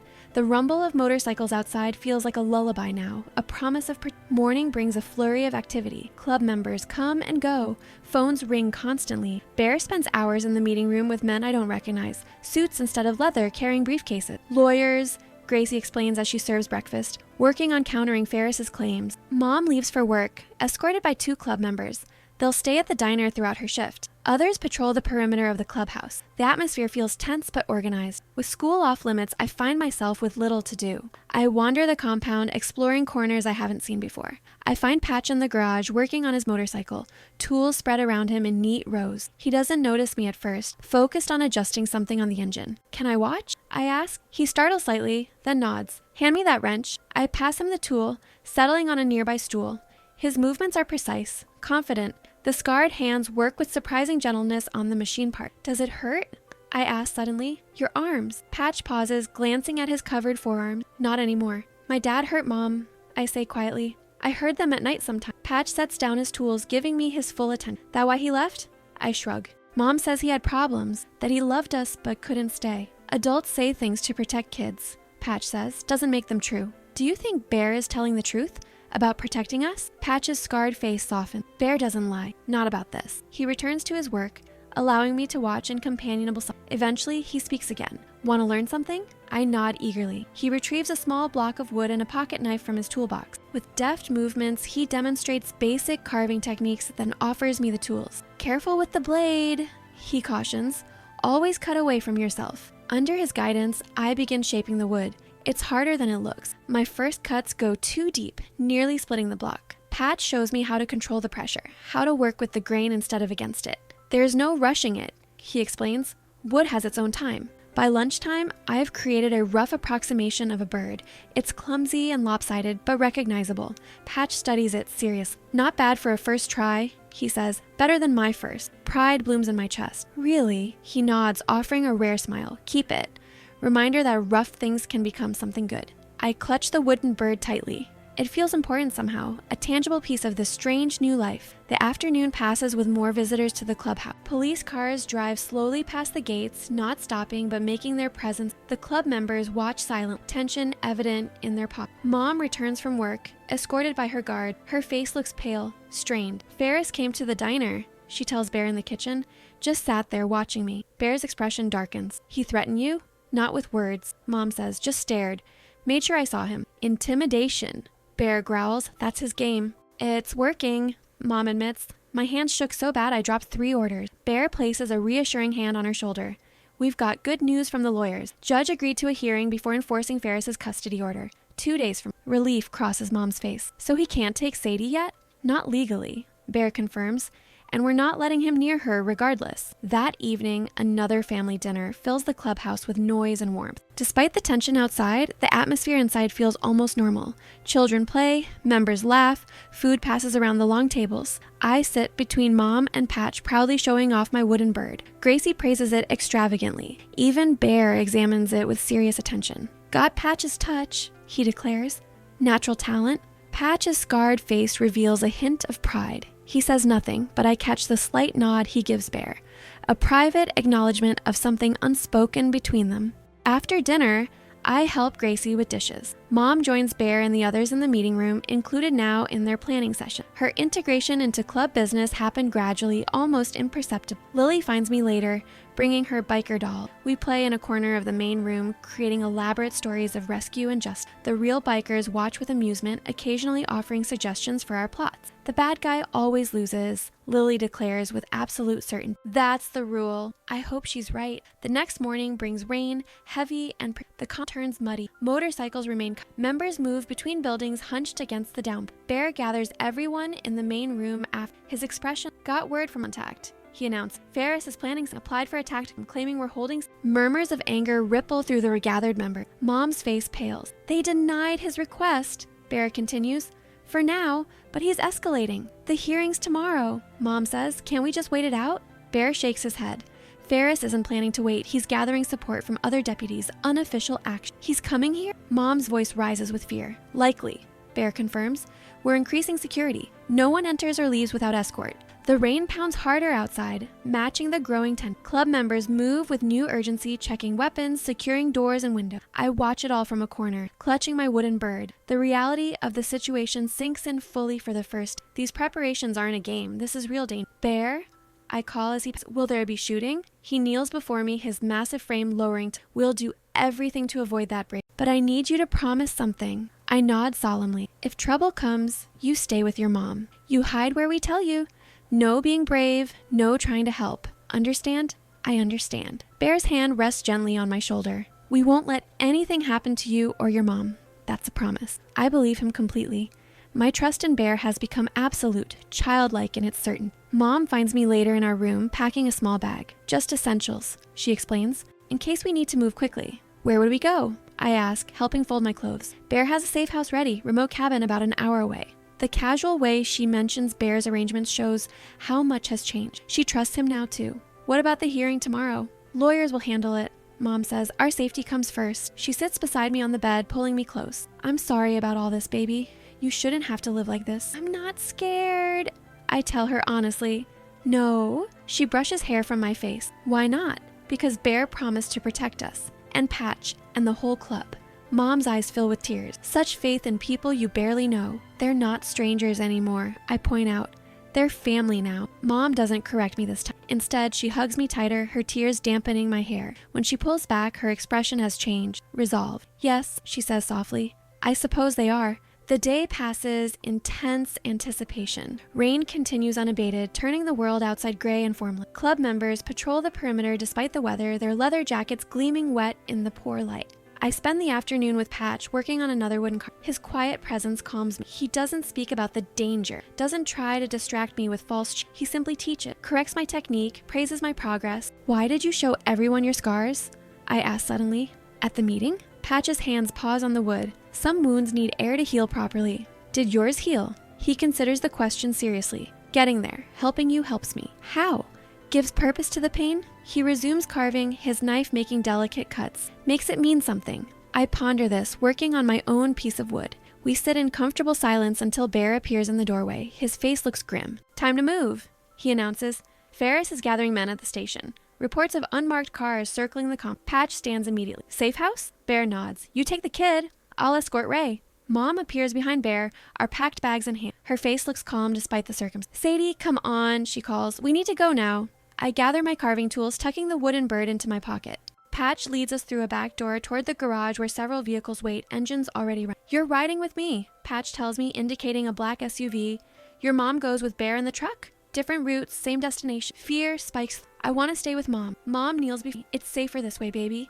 If they follow one vehicle, the other gets through. I'll see you at the cap. Promise? Promise. She hugs me fiercely. Be good for... Do exactly what he says. I nod, fighting tears. Mom joins Bear in the truck. Other vehicles fill with club members, a full convoy forming. Patch helps me into the SUV's backseat. Stay low, he instructs, below window level. Rain drums on the roof as we pull out of the compound. 2 motorcycles lead despite the downpour, riders hunched against the weather. Another SUV follows behind. The convoy splits immediately, vehicles heading in different directions. Patch drives tense, constantly checking mirrors. Another club member sits beside him, watching the road ahead. I crouch on the floor as instructed, fear and excitement mixing in my stomach. Clear so far, the other member reports. We drive for what feels like hours, though the clock shows only 20 minutes. The rain grows heavier, reducing visibility. Patch curses softly, slowing the vehicle. Call Bear, he tells the other man. Check their status. The man dials, speaking briefly into the phone. They're good. No tail. Relief flows through me. Mom is safe. We continue through the storm, leaving the town behind. Trees replace buildings outside the windows. The radio crackles suddenly. A voice breaks through static. Police checkpoint ahead, half mile. Patch curses again, more vehemently. Ferris must have called in favors with the county. He turns sharply onto a side road, barely visible in the rain. The SUV bounces over rough terrain, mud splashing against the window. Back roads to the cabin, he explains. Longer, but safer. The forest thickens around us. Trees press close to the narrow dirt road, branches scraping against the vehicle. The motorcycles struggle in the deepening mud but press on determinedly. Another call comes through. Bear's convoy hit the checkpoint. They're being detained. My heart freezes. Mom? Patch's knuckles whiten on the steering wheel. She'll be okay. Bear knows what to do. We have to help them, I cry. We help by getting you to safety, Patch says firmly. That's the plan. I sink back, terrified for me. Patch notices my fear in the rearview mirror. Bear won't let anything happen to your mom, he assures me. The club protects its own. Remember? I nod, trying to believe him. The SUV pushes deeper into the forest, away from roads and away from Mom. The cabin appears suddenly through the small, weathered, nearly invisible among the dense foliage, perfect for hiding. 2 club members already wait on the porch, rifles visible. Patch parks behind the cabin, hidden from the main approach. Inside, quick! I scramble out, rain instantly soaking me. The cabin feels warm after the chilled car. A fire burns in a small fireplace. Supplies stack neatly against one wall. This was prepared long before today. Bear and my mom? I ask, as Patch secures the door behind us. He checks his phone. No updates yet. The other members set up defensive positions at window. They move with practiced efficiency, like they've done this before. Perhaps they have. I huddle near the fire, cold and frightened. Patch brings a blanket, wrapping it around my shoulder. They'll be here, he says, conviction strong in his voice. Bear's never failed a mission yet.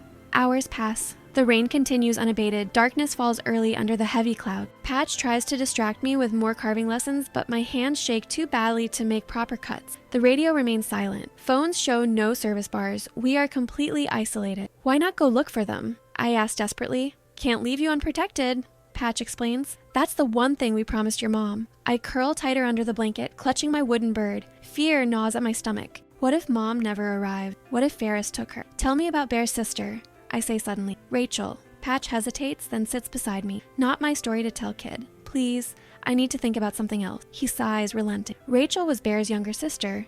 Beautiful girl, smart. She worked at the courthouse as a clerk. Where she met a cop? I guess. Patch nods. Detective, actually. Married man. Started pressuring Rachel for dates, then more. When she refused, things got ugly. He hurt her, like Ferris hurts Mom? Worse, Patch says grimly. Rachel came to Bear with bruises, crying. Bear thought she was exaggerating, getting back at the guy for rejecting. My stomach twists. But she wasn't.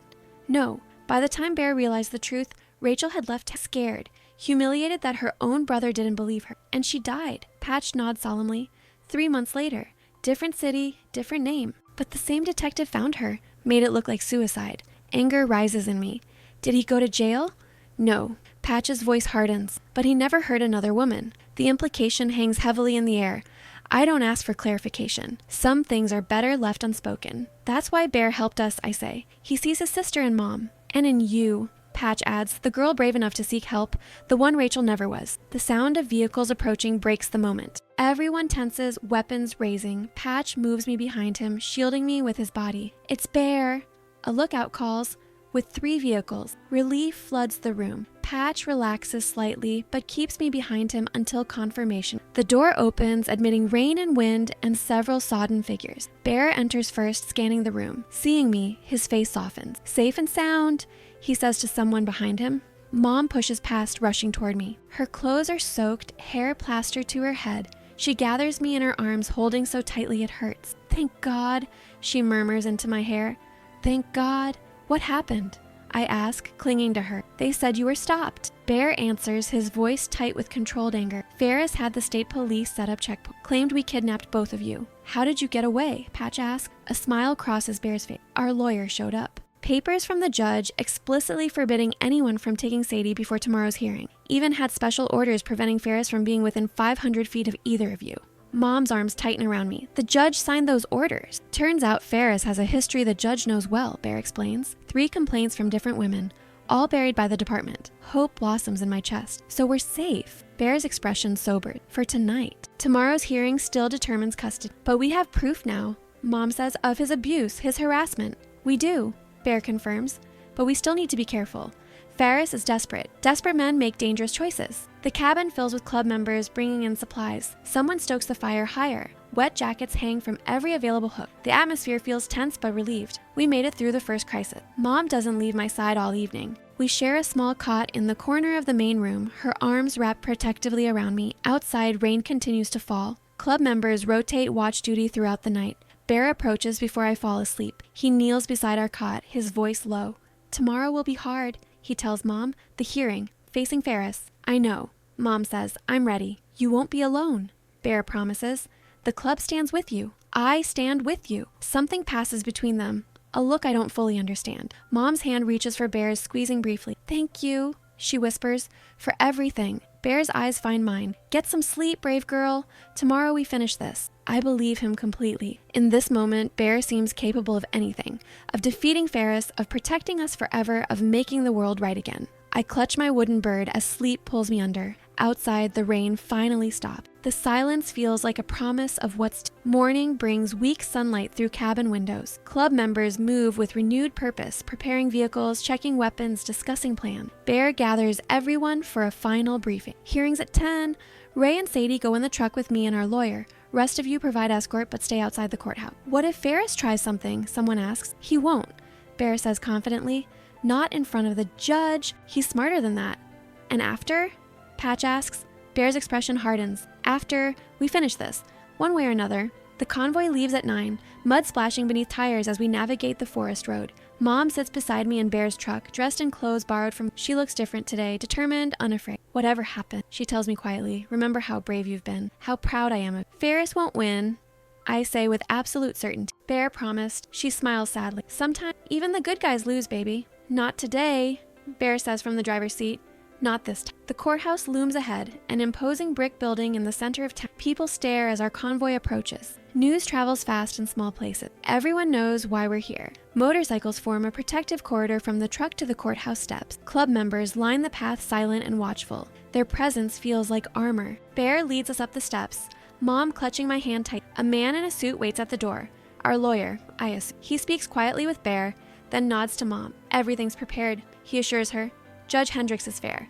She'll see through Ferris's claims." Inside, the courthouse feels cold and formal. Our footsteps echo on marble floor. People watch our passage with curious eyes. At the end of a long hallway, double doors stand closed. A bailiff guards them. "They're waiting," he informs our lawyer. All parties present. My heart pounds painfully. Ferris is behind those doors. The man who hurt Mom. The man who wants to take me away. Bear kneels before me suddenly. "This is where I stop, brave girl.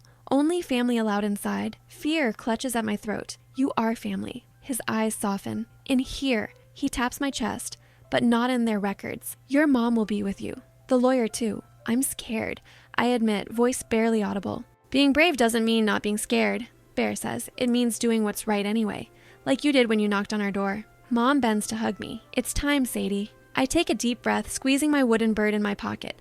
"I'm ready." Bear watches as we follow the lawyer through the double doors. His massive frame is the last thing I see before they close behind us. Inside, the courtroom feels enormous. Wood panels line the walls. A raised desk dominates the front, the judge's bench. Tables face it, one on either side. Deputy Ferris sits at the left table. His uniform looks freshly pressed. His face shows confidence, smugness even. Seeing us, his expression changes briefly. Something dark flashes in his eye. Our lawyer guides us to the right table. Mom sits beside me, her hand finding mine under the table. We wait in tense silence for several minutes. A side door opens. Everyone rises as Judge Hendricks enters. An older woman with steely gray hair and sharp eyes. She takes her place, scanning the room carefully. "Be seated," she orders. Her gaze lingers on me momentarily. I want to be clear about today's purpose. This is not a full custody hearing. This is to determine the validity of an emergency custody order issued to Deputy Cole Ferris. Ferris straightens in his chair, confident. "Deputy," the judge continues,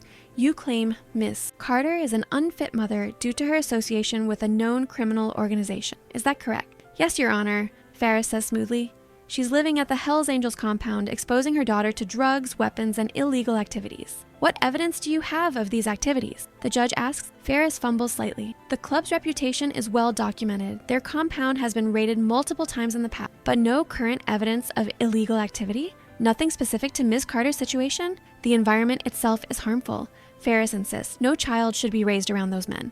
Our lawyer stands. Your Honor, if I may address the deputy's claims? The judge nods permission. Ms. Carter sought protection from the motorcycle club only after experiencing persistent abuse from Deputy Ferris himself. Our lawyer states, "We have documented evidence of physical assault, harassment, and intimidation." He approaches the bench, offering a folder. The judge examines the contents, her expression hardening. These medical records show multiple injuries consistent with physical abuse, she notes, all during periods when Deputy Ferris was known to be in contact with Ms. Carter. Circumstantial, Ferris protests, she could have gotten those injuries anywhere. We also have witness statements. Our lawyer continues, including from Sadie Carter herself, describing the deputy's abusive behavior. The judge turns her attention to me. Her voice softens slightly. "Sadie, I understand you have something to tell the court about Deputy Ferris?" Mom squeezes my hand encouragingly. I stand, heart pounding. "Deputy Ferris hurts my mom." I say clearly. "He comes to our house and yells. He breaks things. The other night, he put his hands on Mom's neck." Ferris's face darkened. "The child is lying. She's been coached. Is that why I ran to find help?" I continue, anger giving me courage. "Because it was all pretend? Why did you go to the motorcycle club specifically?" The judge asked me, "Because they were the only ones who would stand up to him." I answer honestly, "Everyone else is too afraid. He's a cop." The judge considers this, then addresses Mom. "Ms. Carter, why didn't you report this abuse through official channels?" Mom stands, her voice steady despite her obvious fear. "I tried once, Your Honor.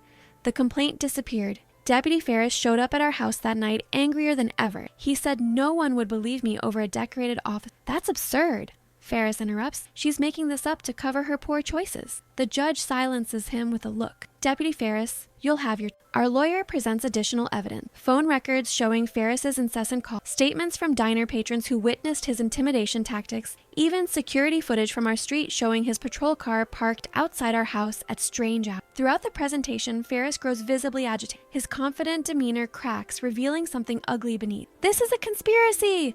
he finally explodes. "Those bikers are manipulating the system. They've turned Ray against me." "Against you?" The judge asks pointedly. "What exactly is your relationship with Ms. Carter?" Ferris realizes his mistake too late. "I mean, they've coached her to make these false accusations." "Deputy," the judge says firmly, "I have before me substantial evidence of your misconduct. I've also received reports from 3 other women claiming similar patterns of abuse and intimidation by you." The color drains from Ferris's face. "Those cases were closed. Unfounded. Closed by your department." The judge corrects, "Not by this court." She shuffles her papers, making a decision. "The emergency custody order is hereby revoked. Furthermore, I'm issuing a restraining order preventing Deputy Ferris from coming within 500 feet of either Sadie or Ray Carter." Relief floods through me. Mom's hand tightens painfully around mine. Additionally, the judge continues, "I'm referring these abuse allegations to the state police for independent investigation. Deputy Ferris, you are suspended from duty pending the outcome." "You can't do that!" Ferris stands, face contorted with rage. "You have no authority over the department." "Sit down, deputy," the judge orders, "or I'll have you removed." Ferris remains standing, trembling with anger. His eyes find Mom, then me. The hatred in them chills my blood. "This isn't over," he says, voice low and dangerous. "Not even close." He storms from the courtroom, shoving past the bailiff. The double doors bang behind him. The judge watches him go, concern evident in her expression. "Ms. Carter, I strongly suggest you maintain your current protective arrangements until the state investigation concludes. Deputy Ferris is clearly unstable." Mom nods gratefully. "Thank you, Your Honor. Court is adjourned." The judge brings down her gavel. "Good luck to you both." Outside the courtroom, Bear waits anxiously. His face brightens, seeing our relieved expression. "We won," Mom tells him. The judge revoked Ferris's order and issued a restraining order against him. Bear's massive arms enfold us both. "I knew you could do it." The lawyer joins us, his expression more cautious. Ferris left in a rage. "I'd recommend immediate departure before he gathers himself." Bear nods in understanding. "We'll take the back exit. Convoy's ready." He leads us through side hallways, avoiding the main entrance. Club members materialize around us, a protective formation. Mom no longer questions their presence. She moves within their circle naturally now, accepting their The back door opens onto a small parking area. Our vehicles wait, engines running. The convoy forms quickly, efficiently. "Sadie rides with me," Bear decides. "Ray with Patch, split the target." Mom hesitates only briefly before nodding agreement. The lesson of last night's separation remains. She hugs me tight. "See you at the clubhouse," she says. "Stay with Bear." I climb into Bear's truck, excitement and relief battling in my chest. We won. Ferris lost. The judge believed us. Bear pulls out first, 2 motorcycles flanking. The rest of the convoy follows in staggered formation. Through the back window, I watch Mom's vehicle, 4th in line, surrounded by protective bikes. We're halfway to the clubhouse when the call comes. "Roadblock ahead!" A voice shouts over the radio. "Ferris and 3 cruisers!" Bear curses, slamming on brakes. The convoy halts, vehicles pulling tight together. "Everyone hold position," Bear orders into his radio. No one approaches the roadblock. Through the windshield, I see police cruisers blocking the road ahead. Ferris stands in the center, gun drawn. Even from this distance, his rage is visible. "He's lost it," Bear mutters. "Completely lost it." "What do we do?" I ask, fear returning. Bear pulls out his phone.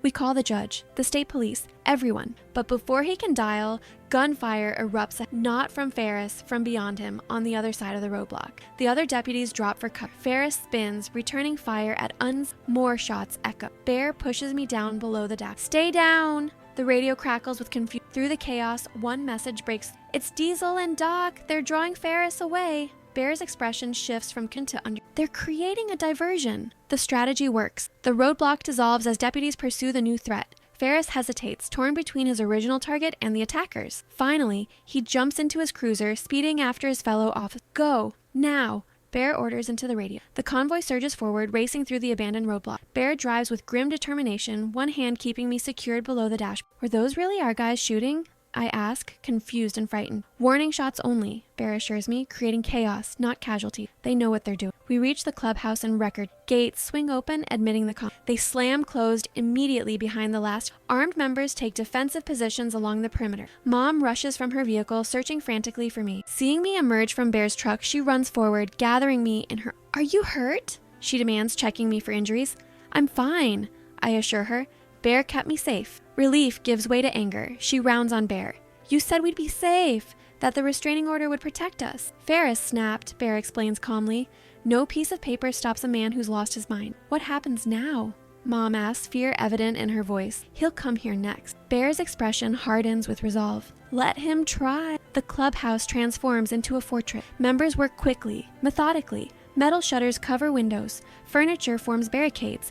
Weapons appear from hidden compartments, distributed with grim efficiency. Mom watches in horror. "This can't be happening." Bear guides us to the meeting room, away from the main preparation. His face looks carved from stone. "We need to get you both out," he says. "Ferris is beyond reason now. He'll come with everything he has." "The state police," Mom begins. "Won't get here in time," Bear interrupts. "Our lawyer's calling them. But Ferris has a head start, and he knows where you are." I clutch Mom's hand, fear coursing through me. The wooden bird presses against my leg in my pocket, a talisman of safety that suddenly feels inadequate.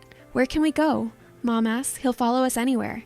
"Not anywhere," Bear counters. "We have places even law enforcement can't find." "Deep cover locations." Gracie enters, carrying 2 packed bags. "Everything you need for a few days. The rest can follow later." Mom stares at the bags. "You planned for this." "We planned for everything," Gracie says simply.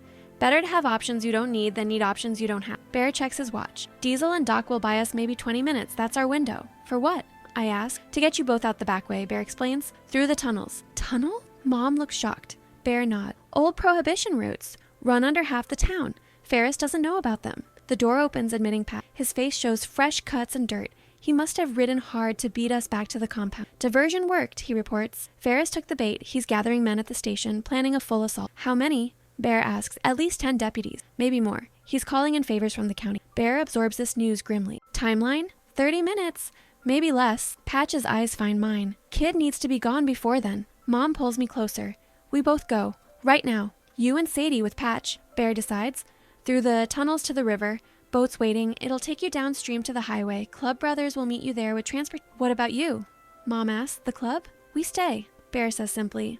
"Hold Ferris here while you escape. Make him think you're still inside." Mom shakes her head violently. "No, that's too dangerous." "It's the only way," Bear insists. "Ferris needs to believe he's got you cornered." "He'll kill you," Mom whispers. Bear's expression doesn't change. "He'll try." I look between them, understanding dawning. Bear is willing to die for us. They all are. "There has to be another way," I plead. Bear kneels before me. "Sometimes there isn't, brave girl. Sometimes you just do what's right, whatever it costs." Tears fill my eyes. I throw my arms around his neck, holding tight. "Please don't die." His massive arms encircle me gently. "I'll do my best." Patch moves to the door. "Time to go." Tunnel entrance is ready. Mom hesitates, looking around the room one last time. Her gaze returns to Bear, something unspoken passing between them. Thank you, she says simply, for everything. Bear nods, emotion visible beneath his stoic exterior. Go.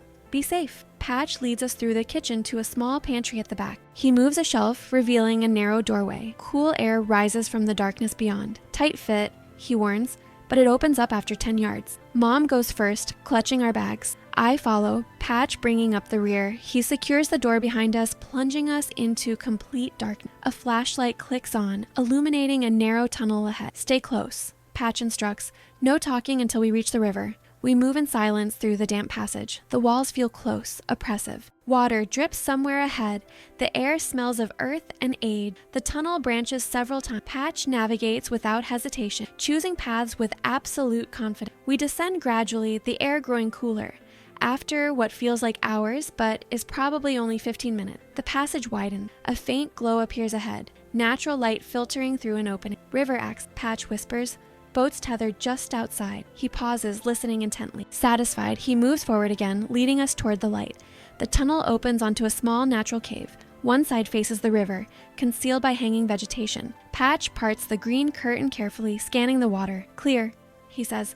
Boats in position. A small motorboat waits, tied to a rusted metal ring embedded in the rock. Patch helps us aboard, passing our bags after. The river flows swiftly, carrying a faint mist over its surface. Downstream 4 miles. Patch instructs, untying the boat. Club brothers will be waiting at the old mill dock. They'll take you to the safe house in Tennessee. You're not coming with us? I ask, panic rise. Patch shakes his head. Need to get back. They'll need every man. Mom grips his arm suddenly. Please be careful. All of you. Something shifts in Patch's scarred face. Surprise, perhaps, at her concern. He nods once. Look after the kid, he says.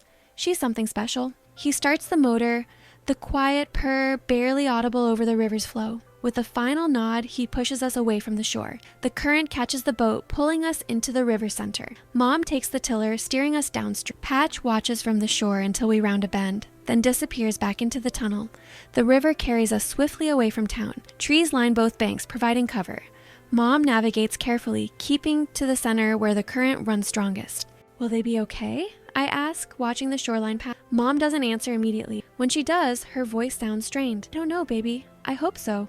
Bear promised he wouldn't die. Some promises are hard to... Mom's eyes remain fixed ahead, searching for the mill dock, no matter how much you want to. The old mill appears around another bend. Its weathered structure looms over the river, abandoned decades ago. The dock extends into the water, still sturdy despite its age. 2 men wait there, not club members. No leather vests or patches, just ordinary-looking men in jeans and work shirts. They wave as our boat approaches. Mom cuts the engine, letting the current carry us to the dock. One man catches the rope she throws, securing the boat. Mrs. Carter? He asks formally. I'm Jim. This is Ronnie. Bear sent. How do I know that? Mom asks, not leaving the boat. Jim smiles slightly. Bear said to tell you that Sadie is the bravest girl he's ever met, and that some wounds need air to heal. The words, Patch's words, convince Mom. She helps me from the boat, passing our bags to Ronnie. What's happening at the clubhouse? She asks immediately. Don't know. Jim admits. We've been here since dawn. No updates. Can we call them? Jim shakes his head. No phones. Too risky.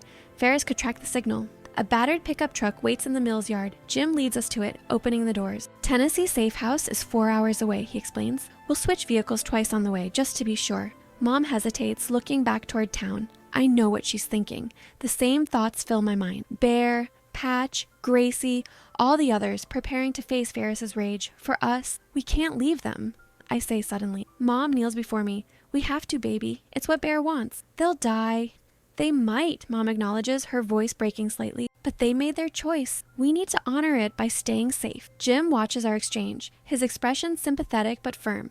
We need to move. Now. Mom nods, helping me into the truck. She climbs in beside me, arm around my shoulders. The engine starts with a rumble. We pull away from the mill, leaving the river and the clubhouse behind. I watch through the rear window until the mill disappears from view. Something breaks inside me then. Tears come, hot and unstoppable. Mom holds me close, her own cheeks wet. It's not fair, I sob. They're our family now. I know, baby, Mom whispers. I know. The truck travels back roads, avoiding main highways. Jim drives cautiously, constantly checking mirrors for no one speaks. The radio remains off. No news, no updates from town.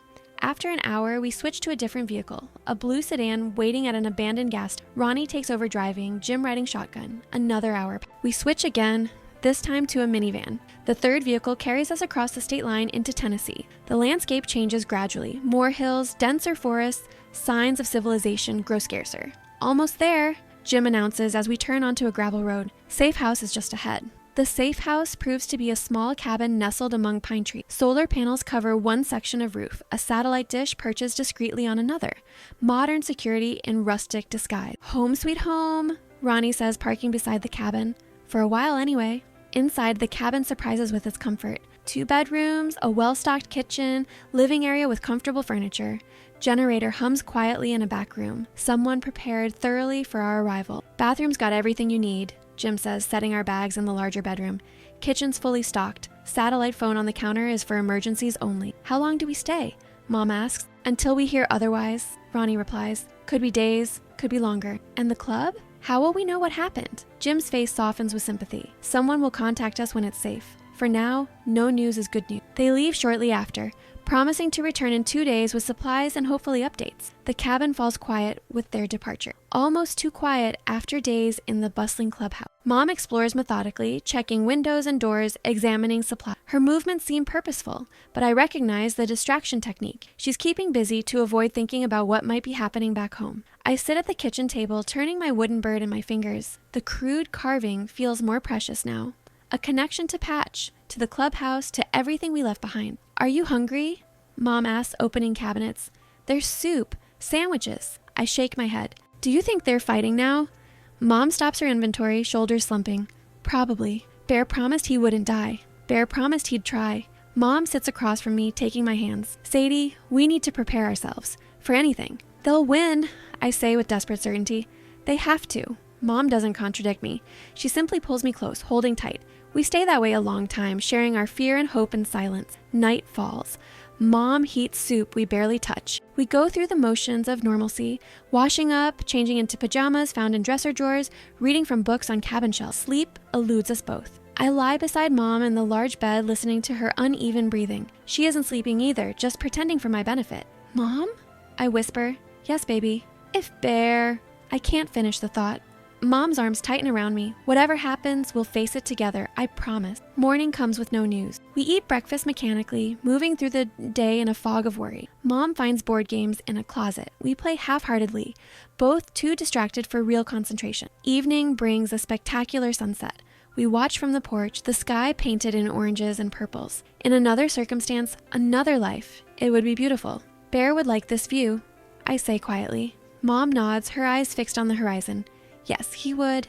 Another day passes. And another. Jim and Ronnie return with supplies as promised, but no news from the clubhouse. All communications remain dark. Nothing on the news either, Jim reports. No reports of gunfights or arrests. Is that good or bad? Mom asks. Hard to say, Ronnie admits. Could mean everything's resolved quietly. Could mean there's a media blackout. They leave us with more food, more books, more uncertain. The days blur together. Mom and I develop routines. Morning walks around the cabin perimeter, afternoon reading, evening game. We speak less about the clubhouse, about Bear and Patch and the others. The pain of not knowing becomes a constant companion. A week passes, then another. Hope fades gradually, replaced by a dull acceptance. If good news existed, surely we would have heard by now. We need to think about what comes next. Mom says one evening, we can't stay here forever. Where would we go? I ask. Somewhere new. Start fresh. Maybe California. The thought brings no comfort. California means leaving behind any chance of discovering what happened to our friends, our family. I don't want to go, I say stubbornly, not without knowing. Mom sighs. Sadie! The satellite phone rings suddenly, shattering the quiet. We both freeze, staring at the device on the counter. It rings again, harsh and insistent. Mom moves first, snatching it up. Hello? I watch her face, heart pounding. Her expression shifts from tension to shock, then to something else. Hope. Are you sure? When? She listens intently. Yes, we're both fine. Another pause. Of course. Thank you for calling. She hangs up slowly, turning to me with wide eyes. What? I demand. Who was it? The lawyer. Mom says, voice barely audible. It's over. Ferris is in custody. The club, they're okay. Joy explodes through me. Bear, Patch, everyone. Some injuries, but they're alive. Mom sinks into a chair, overwhelmed. The state police arrived before Ferris could attack. They arrested him and suspended half the local force. We can go home? I ask, barely daring to hope. Tomorrow, Mom confirms. Jim and Ronnie will take us back in the morning. I throw myself into her arms, tears flowing freely. Relief, joy, gratitude, emotions too big for my small body overflow. That night, for the first time in weeks, we both sleep soundly. Morning brings Jim and Ronnie earlier than expected. Their expressions match our excitement. Got the all clear, Jim announces, safe to take you back. The return journey passes in a blur of anticipation. We retrace our route, switching vehicles twice. No one worries about pursuit now, the threat has ended. As we cross back into our state, Jim shares more details learned during the night. Ferris barricaded himself in the station. He explains, tried to rally other deputies for an assault on the clubhouse. State police surrounded them before they could move. Why did it take so long to hear anything? Mom asks. Club went completely dark. Ronnie says, standard procedure during an investigation. State police had the compound locked down for 2 weeks, gathering evidence against Ferris and his allies. Evidence? I asked. Jim nods grimly. Turns out Ferris was dirty in more ways than one, using his badge to extort businesses. Harassing women. They found records going back years. Bear's sister, I murmur. And others, Ronnie confirms. At least 6 women came forward once Ferris was in custody. The landscape grows familiar as we approach town. Fields I recognize. Stores I've visited. Everything looks the same, yet everything has changed. The clubhouse, Mom asks quietly. Reopened 3 days ago. Jim says, everyone's waiting for you. We enter town slowly, deliberately. People stop on sidewalks, watching our passage. News of our return has clearly spread. Some wave, others simply stare. The yellow house appears ahead, our old home. It looks smaller somehow, less significant. Mom doesn't even glance at it as we pass. The clubhouse gates stand open when we arrive. Motorcycles line the driveway in neat rows. Members gather in the yard, watching our approach. The van barely stops before I'm scrambling out, scanning the crowd desperately. There, Bear's massive frame stands on the porch. Beside him, Patch's lean figure. Gracie waits between them, hands clasped at her chest. I run, faster than I've ever moved. Bear kneels, arms opening wide. I crash into him, nearly knocking him backward despite his size. You're alive! I sob against his shoulder. You promised. His arms encircle me gently. I keep my promises, brave girl. Always. Mom approaches more slowly, emotion evident on her face. Gracie meets her halfway, pulling her into a tearful embrace. Welcome home, Gracie says. We've been waiting. Home. The word resonates through me. This place of leather and chrome and rough men has become home in ways our yellow house never was. Bear sets me down, allowing Patch his turn. The scarred man hugs me awkwardly but sincerely. Missed you, kid, he says simply. Your face, I exclaim, noticing new scars across his cheek. Patch shrugs, adds character. Mom joins us, her eyes finding Bear's. Something passes between them, something important but private. Thank you, she says, for standing against Ferris, for sending us away, for surviving. Bear takes her hand. His massive fingers dwarf hers. We protect our own. Come inside, Gracie urges. There's food, stories to tell. The clubhouse welcomes us back with noise and warmth. Members gather around, each wanting to share their piece of the story. The confrontation with Ferris. The state police arrival. The evidence uncovered in the aftermath. Ferris faces at least 20 years, one member reports proudly. Maybe more as victims keep coming forward. The department's being restructured. Another adds, state oversight for at least a year. Through it all, Bear stays close to Mom, protective even now. Patch remains at my side, a quiet, reassuring presence. Normalcy returns gradually, comfortingly. That evening, the club hosts a celebration dinner. Not just members and families, but others from town. Business owners, teachers, ordinary citizens who stood with the club during the investigation. The division between outlaw and respectable blurs, perhaps permanently. After dinner, I find Patch in his usual spot in the garage, working on his motorcycle. He doesn't seem surprised when I join him. Brought you something, he says, reaching into his tool chest. He produces a small wooden carving, a perfect miniature motorcycle. For your collection, he explains, placing it in my palm. To remember. I study the intricate details, marveling at the craftsmanship. It's beautiful. Been working on it since you left, Patch admits. Kept my hands busy while we waited. I retrieve my own crude bird from my pocket, comparing the two carvings. Mine looks terrible next to yours. Patch shakes his head. Yours has heart. That matters more than skill. We sit in companionable silence, the garage sounds washing over us. After a while, I gather courage to ask the question that's been bothering me. What happened during the standoff? Really? Patch considers the question carefully. Bear negotiated, kept Ferris talking until the state police arrived. No shots fired. That's it?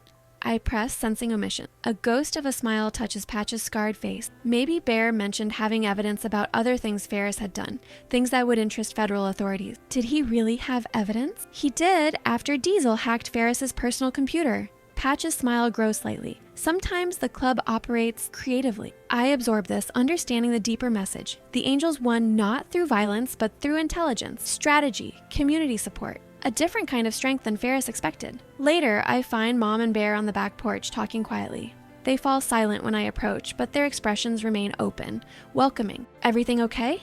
Mom asks. I nod, leaning against the railing. The compound stretches before us, peaceful in the evening light. Members gather in small groups, children play between motorcycles, life continues with reassuring normalcy. What happens now? I ask. Do we stay here? Mom and Bear exchange glances. Something has clearly been discussed between them. That depends, Mom says carefully.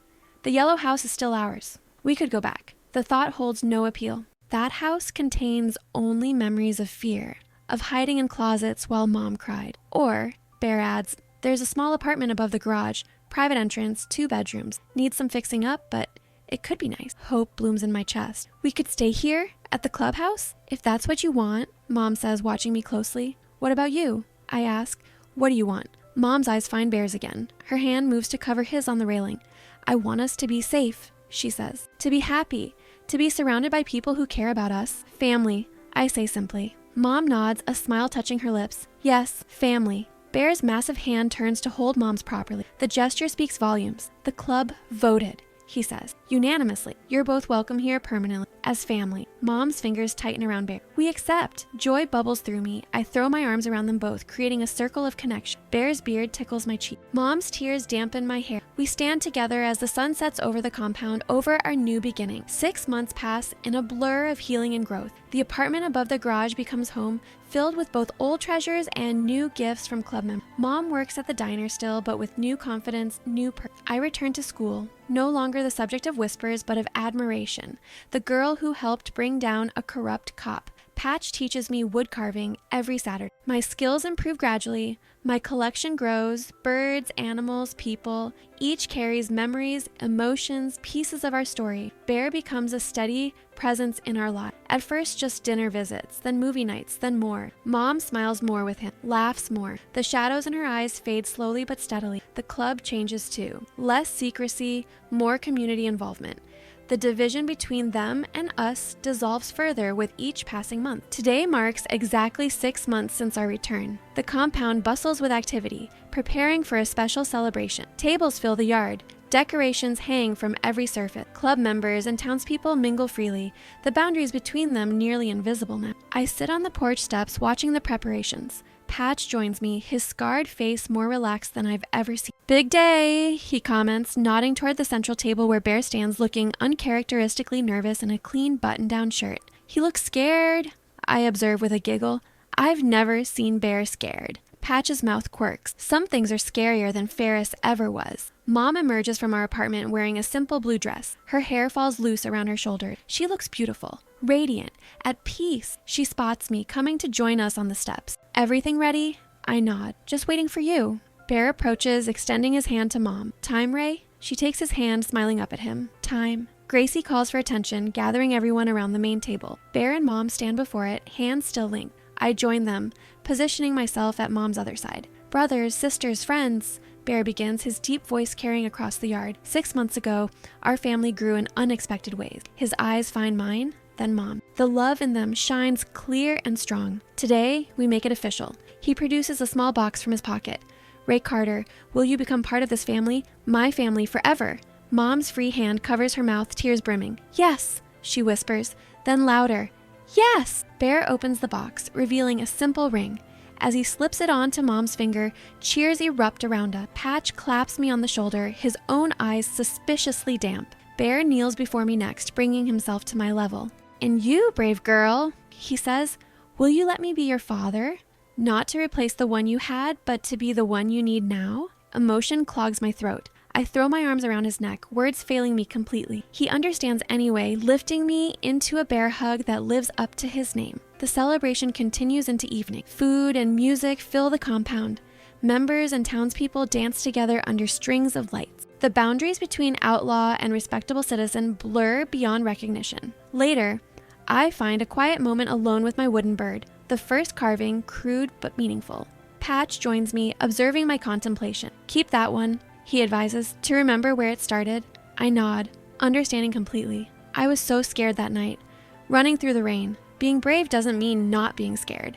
Patch reminds me, it means doing what's right anyway. Bear's word, now part of our shared wisdom. Mom and Bear find us there. They look happy, complete. A family formed not from blood, but from choice, from loyalty, from standing together when it mattered most. Bear lifts me onto his shoulders, still my favorite perch, despite being too old for such things according to school friends. From this height, I survey our compound, our people, our world. Motorcycles gleam in neat rows. Children play between them without fear. Members and townspeople share food and laughter. The barriers that once divided this community lie shattered forever. Home, I whisper. The word carrying all my gratitude, all my joy. Bear's hand reaches up to steady me. Mom's eyes find mine, shining with the same emotion I feel. Yes, she agrees, taking Bear's other hand.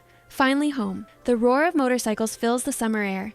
I stand on the porch, watching the club return from their charity ride. 6 bikes, then 10, then 20, a parade of chrome and leather pouring through the gates. Bear leads them, as always, his massive frame unmistakable even from a distance. Mom stands beside me, hand resting on her rounded belly. 5 months along, our family growing in yet another way. Patch pulls in behind Bear, a small figure clinging to his back. Lily, now 10 and fearless on the back of her uncle's bike. She waves excitedly, spotting me on the porch. The engines cut simultaneously, a choreographed ending to their homecoming. Bear dismounts first, striding toward us with purpose. His beard contains more gray now, but his eyes remain bright, alert. "My girls," he says, embracing us both carefully. His hand rests reverently on Mom's stomach. "And the little one. She's been kicking all day," Mom tells him. Missed her daddy's voice. "She?" Bear's eyebrows rise. "Doctor said something?" Mom smiles mysteriously. "Just a feeling." I leave them to their moment, crossing the yard to meet Patch and Lily. The compound bustles with activity. Families greeting riders, prospects unloading donation items from support vehicles, Gracie directing the setup for the evening barbecue. "How was the ride?" I ask, helping Lily remove her helmet. "Awesome," she exclaims. "We raised $20,000 for the Children's Hospital." Patch nods confirmation. "Best turnout yet." The annual charity ride began 3 years ago. Bear's initiative to change the club's image, to channel their strength toward community service. It worked better than anyone expected. Each year brings more riders, more donations, more bridges built between the angels and the town. I grab Lily's hand. "Come on, I finished that carving for your birthday." We race to the garage where my workshop occupies one corner. At 13, my skills have improved dramatically under Patch's continued tutelage. My latest creation, a perfectly proportioned motorcycle for Lily's collection, sits ready for delivery. "It's perfect," she squeals, examining the details. "Just like my dad's." Pride swells in my chest. "Check the saddlebags, they open." Evening brings the entire extended family together. Tables fill the yard, laden with Gracie's club members, and their families mingle with neighbors, friends, even some local officials. Relationships impossible to imagine 5 years ago. I take my usual place between Mom and Patch. Bear sits on Mom's other side, one arm draped protectively around her shoulders. Her wedding ring catches the light when she reaches for her water glass. Diesel stands to offer the traditional blessing before the meal. His wild beard now contains streaks of gray, but his voice remains strong. "To family," he begins, raising his glass. "Blood and chosen, to standing together, to protecting what matters. To family," everyone echoes, glasses rising in unison. Bear leans close to Mom's ear, whispering something that makes her smile. Her hand finds mine under the table, squeezing gently. The connection flows between us. Mother, daughter, father. Family forged in fire, stronger for the tempering. Later, as twilight settles over the compound, I find a quiet moment alone on the back. My wooden bird, the original crude carving, rests in my palm. I keep it always, a reminder of beginning. Footsteps approach. Bear joins me at the railing, his presence comforting in its solidity. "Penny for your thoughts, brave girl," he asks, using the old nickname that never faded. "Just remembering," I say. "The night I ran here, how scared I was." Bear nods, understanding immediately. "Long road from there to here, worth every step." He drapes an arm around my shoulders. In the yard below, club members gather around fire pits. Laughter rises with the smoke. Children chase fireflies between the parked motorcycle. "Your mom's looking for you," Bear says eventually. "Something about ice cream." I smile. Some traditions remain sacred. Ice cream on summer evenings, wood carving on Saturdays, family above all else. I'll be right there.